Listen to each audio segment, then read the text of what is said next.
Welcome to Talk, ladies and gentlemen. Today is May the 4th, 2024, and we're going to be talking about WWE's Backlash, because I just watched it. It was pretty interesting, and we got a sort of a return and a debut. This guy was in WWE before with a different name. So, I will tell you guys more about that when we get to the Under Siege. It looks like a lot of matches got changed some reason. I don't know what happened, but things happen here. So we got Rhino defeated, this is the pre-show matches. Rhino defeated VSK. The FBI, Ray Jays, and Zach Clayton. With Guido defeated Barty, whatever that says. Some guys I don't know. And Laredo Kid defeated KC Navarra. Hey, I like the kid. For the Digital Media Championship. And then we got Josh Alexander and Eric Young versus Steve Macklin and Frankie Kazarian. I heard it was a good tag team match. But the winner of that match was the two Canadian boys, Josh Alexander and Eric Young. And then we got Ash by England with her personal somebody. She defeated Havoc with Rosemary. How did she beat Havoc? Havoc is a dangerous, strong woman, and Ash is something. Then we had Joe Hendry versus Zachary Wentz. I don't remember this match even getting called. There's a lot of matches I don't know, they never got announced. Ladies and gentlemen, the winner of that match was Joe Hendry. Then we had Masha Slamovich and Alicia Edwards versus Spitfire, Danny Luna, and Jody Threats. With Lars Frankenstein, whatever the name is. For the TNA Knockouts World Tag Team Champions and your winners and your new TNA Knockouts World Tag Team Champions, Masha Slamovich and Alicia Edwards. How? I don't know. I didn't watch the show, so things happen. So now the system has all the titles, except for the X Division title, the Digital Media title, but everybody has championships. We got Rich Swann with AJ Francis versus Jake something. Something happened in Hammerstone. People are saying that he wasn't medically cleared. I don't know he got injured on TNA Impact, but I have no idea.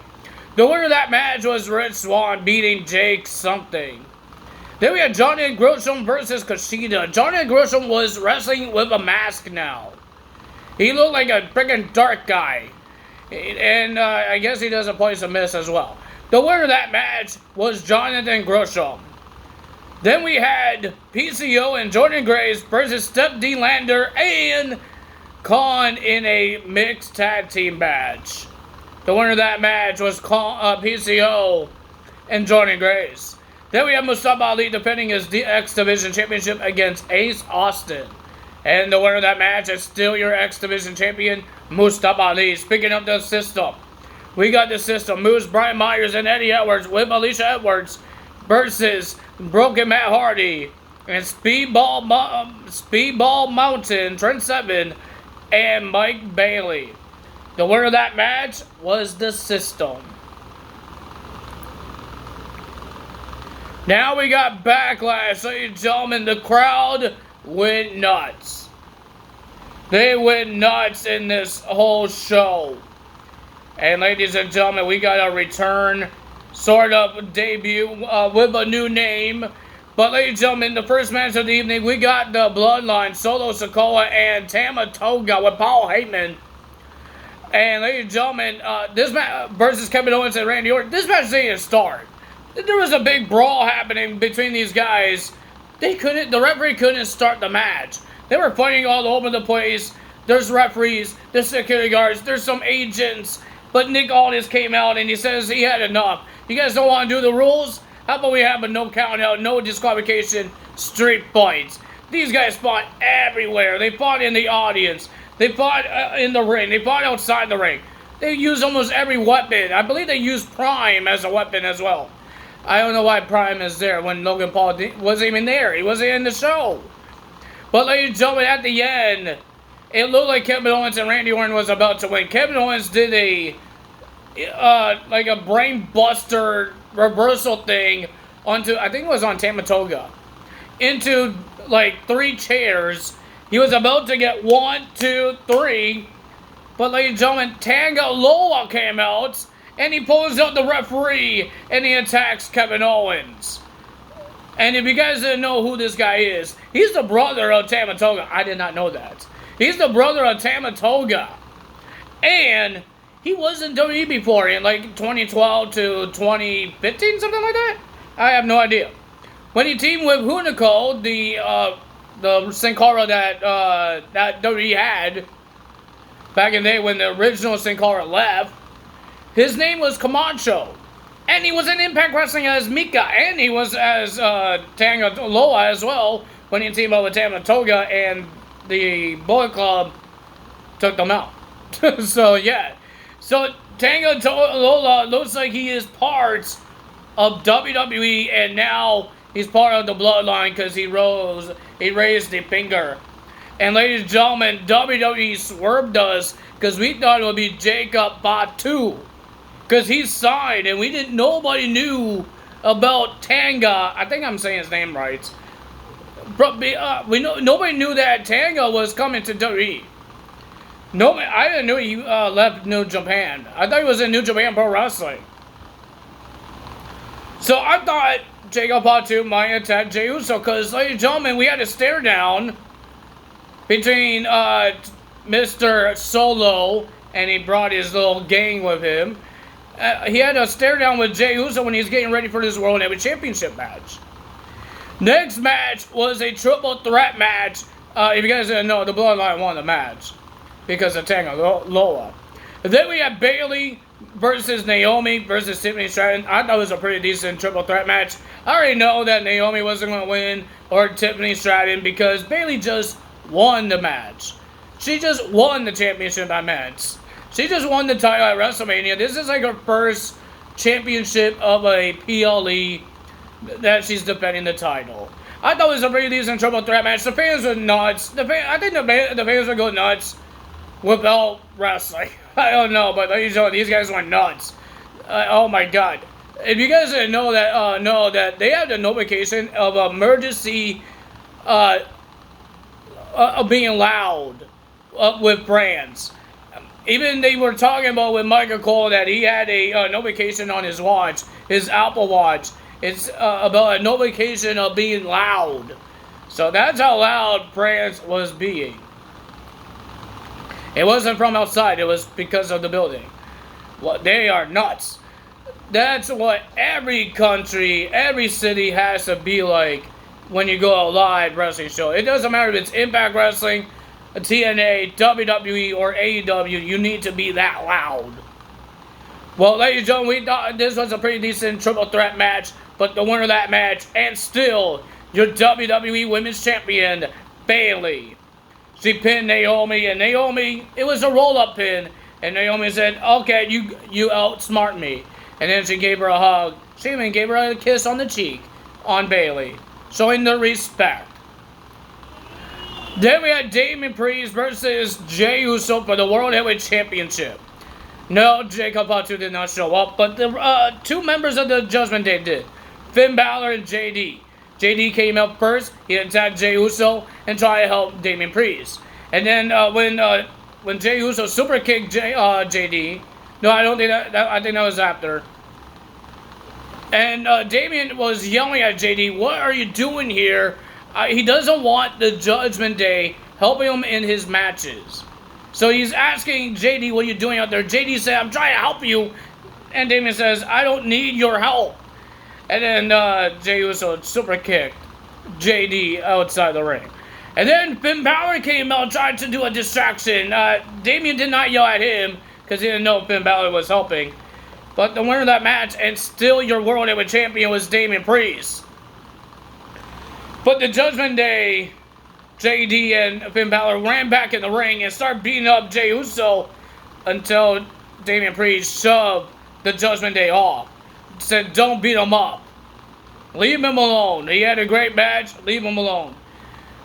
So I have a problem here. If Jey Uso is part of this bloodline rules, this bloodline rivalry, I mean, how is he going to go there? Because the draft is locked in on Monday. And what's the point of bringing Jey Uso on SmackDown if he's not really part of this rivalry? I understand they have a stare down. And it's his family, right? Jimmy Uso is his brother and he got beat up. So maybe he still could get traded in and he's not happy because now you stare down me and now you have our nephews, cousins, whatever they are to them now. There's too many of them are attacking our family. So maybe Jey Uso will go to SmackDown. He's done with the World Heavyweight Championship. He's not getting another title shot. So maybe he might go to SmackDown. Maybe we figure out maybe somebody got traded on Sunday or Monday.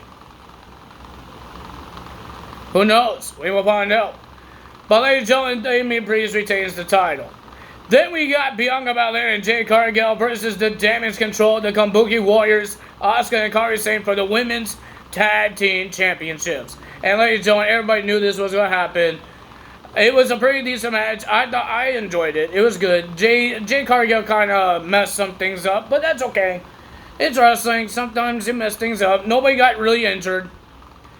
But ladies and gentlemen, the winner of that match and your new WWE Women's Tag Team Champions of the World, Bianca Belair and Jade Cargill. Jade Cargill won her first championship, just like she did in AEW with the TBS title, but now she has Bianca Belair to help her out with the tag team titles. So it's not like, oh, she messed up, but she's all by herself, so technically it's her fault.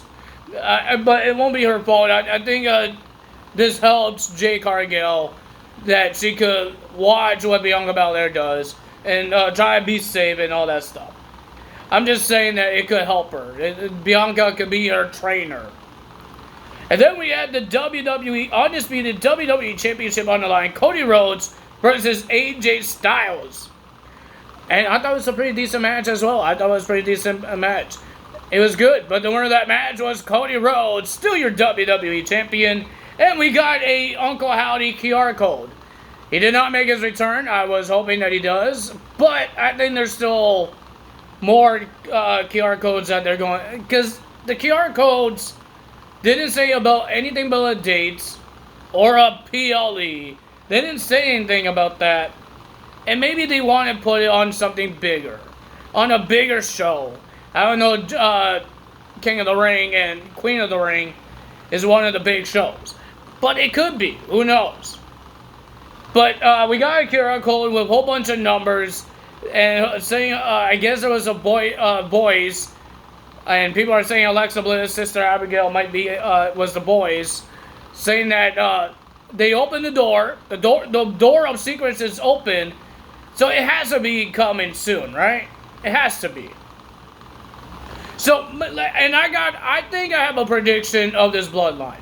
People are saying it might be The Rock that's saying to do this to Solo. Saying, Solo, do this, do that. I think Solo is making his own bloodline. Because it feels like the same thing as the old bloodline. They had a tag team, and two people was the singles wrestlers. They had the Usos, and they had Solo and Roman as a singles wrestler. Right? And now they had Solo as a singles wrestler in the other bloodline. And now they got Tamatoga and Tanga Loa as a tag team. Because I believe they were a tag team in New Japan. Yes, they were, because they did it in Impact Wrestling as well. So maybe that's what they're trying to do. And I believe The Rock is still part of Roman Reigns' bloodline. And they might turn face. So there's your 4 versus 4. The Rock, Roman Reigns, and the Usos versus Tamatoga, Tanga Loa, Solo Sikoa, and Jacob Fatu. When is he making his debut? I have no idea. They swerved us, and everybody was getting so excited for Jacob Fatu.